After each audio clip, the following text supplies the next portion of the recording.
नमस्कार, अपना खास शो लेकर हाजिर हूं मैं आलोक। नवनिर्माण के 9 साल, जी हां, 9 साल पूरे होने को लेकर के विभाग की जो उपलब्धियां हैं वो आज विभाग के अधिकारियों द्वारा दिखाई जा रही हैं। तो आज हम इस खास कार्यक्रम में यहां पर आए हुए हैं जहां पर विभाग के अधिकारियों से भी हम बात करेंगे कि उनके विभाग की ऐसी क्या कुछ खास उपलब्धि रही जिसकी जनभागीदारिता साफ तौर पर देखने को मिली। तो इस खास कार्यक्रम में बने रहिए हमारे साथ। तो जब हम योगी सरकार के कार्यकाल को लेकर के बात करते हैं और जब विभागों को लेकर के बात करते हैं तो आज यहाँ पर जब प्रदर्शनी जब लगाई गई है और अपने अपने विभाग जो हैं उन्होंने अपने अपने स्टॉल लगाए हैं और किस तरीके से यहाँ पर तमाम सारे जब हम उत्तर प्रदेश सरकार की जब उपलब्धियों को लेकर के बात करते हैं तो आप देख सकते हैं सबसे पहले जब हम डिफेंस सेक्टर को लेकर के जब हम बात करते हैं एक अभूतपूर्व जिस तरीके से प्रगति को लेकर के बात करते हैं तो उसकी बानगी यहाँ पर साफ तौर पर देखी गई। और जब हम बात करते हैं निवेश प्रदर्शनी की नवनिर्माण के 9 साल को लेकर के, तब देखिए जब हम बात करते हैं राजधानी लखनऊ की जब हम बात करते हैं तो देखिए जब नवनिर्माण के जब हम 9 साल को लेकर के बात करते हैं तो विभाग ने भी अपना किस तरीके से प्रदर्शनी लगाई हुई है। UP industrial difference corridor Lucknow node और ब्रह्मोस यूनिट को लेकर के जब हम बात करते हैं, देखिए ये एक बड़ी कहीं ना कहीं एक उपलब्धि है साफ तौर पर। The state of the art facility of a key component of UP Defence Industrial Corridor was inaugurated by Raksha Mantri on May 11, 2025 and within 5 months the first batch of missiles was ready for deployment. Raksha Mantri Shri Rajnath Singh and Uttar Pradesh Chief Minister Shri Yogi Adityanath on October 18, 2025। तो ये एक बड़ी उपलब्धि कही जा रही है जब हम मिसाइल को लेकर के ब्रह्मोस को लेकर के बात करते हैं, हाई स्टैंड ऑफ रेंज और साथ ही साथ air to land and to air sea combatants और लगातार जिस तरीके से जब हम ब्रह्मोस को लेकर के बात करते हैं मोबाइल ऑटोनोमस लॉन्चर की बात करते हैं और ये इसकी बानगी यहाँ पर साफ तौर पर देखी गई है। और इसी के साथ साथ जब हम बात करते हैं जब हम आगे की तरफ बात करते हैं, देखिए जब हम ब्रह्मोस मिसाइल के बाद जब हम आगे की तरफ आते हैं और इसी के साथ साथ जब हम बड़ी उपलब्धि को लेकर के बात करते हैं, क्योंकि जरा ओवरऑल व्यू दिखाइए धर्मेंद्र जी। यहाँ पर जब हम विभागों को लेकर के बात करते हैं, विभागों की उपलब्धियों को लेकर के बात करते हैं तो सारे विभागों की उपलब्धियां आप देख सकते हैं। और जब हम एलडीए की बात करते हैं, लखनऊ डेवलपमेंट अथॉरिटी को लेकर के जब हम बात करते हैं तो देखिए एलडीए ने भी अपनी उपलब्धियां जो हैं इन 9 सालों में किस तरीके से जब हम प्रगति की राह की बात करते हैं, प्रगति की ओर अग्रसर की बात करते हैं तो देखिए सबसे बड़ी जब उपलब्धि जब हम बात करते हैं लखनऊ विकास प्राधिकरण की, तो ये एक मैप के जरिए किस तरीके से दिखाया गया है। और अब जब हम बात करते हैं बसंत कुंज योजना को लेकर के, जो पहले जो एरिया था जो कहा जाता था लखनऊ का, जब खैला का जब बड़े बड़े जब प्लांट हुआ करते थे, लेकिन अब उस स्थान की जब हम बात करते हैं बसंत कुंज की, तब स्थिति बदल गई है, हालात बदल गए हैं और अब नए लखनऊ की वो बानगी यहाँ पर साफ तौर पर देखने को मिली। जल निगम ग्रामीण के मैं यहाँ पर साल पर आया हूँ और यहाँ पर नवनिर्माण के 9 साल को लेकर के जब हम बात करते हैं जल जीवन मिशन के अंतर्गत जल गुणवत्ता परीक्षण हेतु जनपदीय प्रयोगशाला का विवरण भी साथ में दिया है और एक जागरूकता के तौर पर किस तरीके से लोगों को जानकारी भी दी जा रही है। जल है तो कल है, जीवन जल पर निर्भर है, जल हमें बचाना है, जन जन तक ये संदेश हमें पहुंचाना है। मैम आप अपना नाम बताइए। सर मेरा नाम लवली है।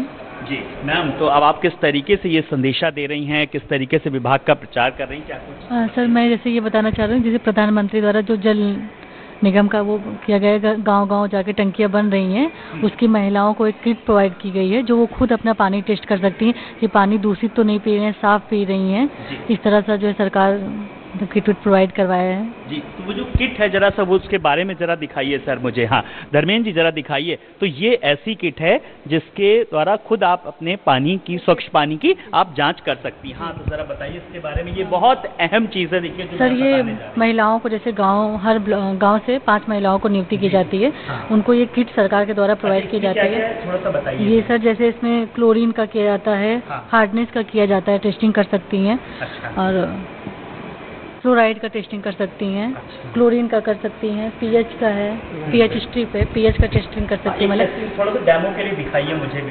इसलिए अंदर थोड़ा सा, हाँ सर, क्योंकि ये बहुत अहम स्टॉल है सबसे ज़्यादा, इसीलिए मैंने, तो आपने ये देखिए ये पानी लिया है यहाँ पर, और ये आपने पानी आपने इसमें आया है, ये साफ पानी है आपका। अब इसकी जांच करनी है, तो इसकी सर हम पीएच टेस्ट करेंगे। ठीक है, तो पीएच इसका टेस्ट हो रहा है जी, देखिए सर ये देखिए मेजर, क्योंकि महिलाएं गांव की इतनी ज़्यादा शिक्षित हैं, इसलिए उनको कार्ड और सब चीज़ें प्रोवाइड की जाती हैं। हाँ सर ये देखिए, इस पे आप मैच कर सकते हैं, ये 7.0, इसका पीएच सही एकदम एग्जैक्ट पानी, हाँ पानी तो सही। मैक्सिमम तक कितना आप लोग मानक मान रखते हैं? 6.5 से 8.5 तक का जो मानक होता है वो पीने योग्य रहता है। अच्छा, तो ये 7 पॉइंट है यानी एकदम सही है, एकदम एक्यूरेट है इसका। और क्या कुछ जानकारी दी जा रही है? सर बस यही सब है, बाकी जैसे हम 9 पैरामीटर करते हैं फील्ड में, बाकी और जो टेस्टिंग ऐसे लगता है दूषित है या खराब है तो लैब भी बना हुआ है, सरकार के द्वारा लैब बनवाया गया है हर डिस्ट्रिक्ट में, और लैब जो है NABL लैब है, वहाँ पे सैंपल आते हैं, वहाँ पे टेस्टिंग होती है, इस तरह से होता है सर। तो देखिए, हर घर पानी खुद निगरानी, यानी कि मॉनिटरिंग आप अपने साफ पानी की खुद कर सकते हैं, और ये बड़ी उपलब्धियों में से एक है। और अब जब हम बात करते हैं जल निगम नगरीय को लेकर के, अब हम थोड़ा ये और आगे आ गए हैं, जब हम जल निगम नगरीय को लेकर के बात करते हैं, अमृत कार्यक्रम के अंतर्गत लखनऊ नगर के ऐशबाग स्थित प्रथम जलकल परिसर में आधुनिक तकनीक पर आधारित 60 MLD क्षमता के जल शोधन संयंत्र का निर्माण किया गया है। जब हम एडवांस टेक्निक को लेकर के बात करते हैं, तो मैं जरा इस मॉडल के जरिए, इस प्रोजेक्ट के जरिए जरा सर से समझूंगा। सर पहले आप अपना नाम बताइए और क्या कुछ ये टेक्निक है, जरा सा बताइए, तो अपना नाम। मेरा नाम प्रवीण कुमार, असिस्टेंट इंजीनियर जल निगम नगरीय। तो इसमें ये WTP बनाया गया, वाटर ट्रीटमेंट प्लांट, जो प्लांट, तो देखिए ये है वाटर ट्रीटमेंट नदी का पानी है, गऊ घाट से हम यहाँ पर लेते हैं। तो यहाँ पर एरिएशन और कैस्केड फिल्टर है ये। इससे क्या है, यहाँ पे ऑक्सीडेशन होता है पानी का, ऑक्सीडेशन के बाद में फिर ये क्लोरीनेशन चैम्बर है, तो प्री क्लोरीनेशन करते हैं पानी का। यहाँ से प्री क्लोरीनेशन के साथ में हम इसका सेडिमेंटेशन एलम मिला करके, एलम से ये फिल्टर्स हैं, इनमें क्या है कि सेडिमेंटेशन होता है, जो इम्प्योरिटीज होती हैं वो बैठ जाती हैं इसमें धीरे धीरे करके, और ये स्लज टैंक है। तो इसके बाद यहाँ स्लज यहाँ से निकाल दिया जाता है, फिर उसके बाद ये वाटर लगभग क्लियर हो जाता है, तो फिर ये क्लियर वाटर रिजर्वायर है, तो यहाँ पर ये स्टोरेज किया जाता है पानी को, मतलब इकट्ठा किया जाता है। उसके बाद अभी पूरी तरह से फिल्टर नहीं हुआ है, तो ये सैंड प्रेशर सैंड फिल्टर्स हैं, ये 9 लगे हुए हैं। तो पानी को यहाँ से इन प्रेशर सैंड फिल्टर से और ज़्यादा क्लियर किया जाता है, पूरी तरह पानी क्लियर हो जाता है, जितनी इम्प्योरिटीज इसमें ख़त्म हो जाती है, लेकिन फिर भी कुछ बायोलॉजिकल रह जाती हैं, तो उनके लिए पोस्ट क्लोरीनेशन किया जाता है यहाँ से पानी का। पोस्ट क्लोरीनेशन करने के बाद पानी यहाँ पर ये CWR बना हुआ है, इसके नीचे रिजर्वायर हैं बड़े बड़े, तो उनमें पानी स्टोरेज किया जाता है अब सप्लाई के लिए। तो ये इसमें बहुत बड़े बड़े पंप हैं, पंपों के थ्रू जोनल पंपिंग स्टेशन है, उनमें पानी यहाँ से जो ओवरहेड टैंक होते हैं उनमें भेजा जाता है, वहाँ से घरों के लिए सप्लाई पाइपलाइन और हाउस कनेक्शन के थ्रू घर में सप्लाई किया जाता है। मतलब सर ने ये बताया कि ये क्या कुछ पूरा प्रोसेस होता है, लेकिन सर ये एक अहम सवाल ये है कि ये बहुत एडवांस टेक्नोलॉजी का आपने बताया, लेकिन इसका आप आने वाले समय में किस तरीके से आपने बदलाव खुद देखा? सबसे बड़ी बदलाव मैं ये बता रहा हूँ कि एक तो इसमें क्या है कि कम जगह में बन जाता है, और वो पूरा स्केडा ऑटोमेशन सिस्टम पे है, ऑटोमेटिक एक फैक्ट्री है समझिए पानी के शुद्ध करने की, पूरा प्लांट है ये। तो इसमें क्या कि गंदे पानी को हम ले रहे हैं और गंदे पानी को शुद्ध पानी में कन्वर्ट कर रहे हैं नदी के। आने वाले समय में क्या है कि पानी के रीयूज के लिए, मतलब पानी जो हम लोग रिसाइकल करने के लिए, ये सिस्टम आने वाले समय में बहुत ही ज़्यादा उपयोगी साबित होंगे, और इनकी ही आवश्यकता है आगे।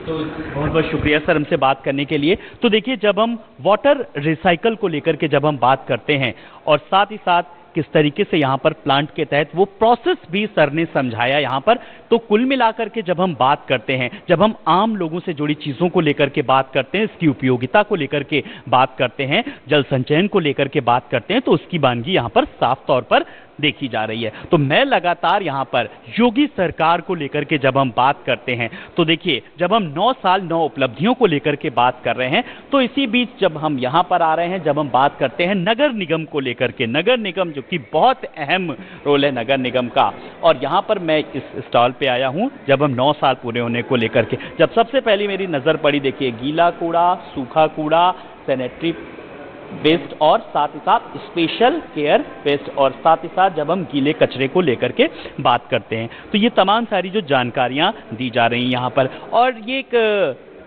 आम तौर पर किस तरीके से जो जानकारी यहाँ पर दी गई है, तो यहाँ पर नगर निगम के हिस्से ही आप लोग हैं ना यहाँ पर, ठीक है, आप अपना नाम बताइए और लोगों को किस तरीके से जागरूक कर रहे हैं ये।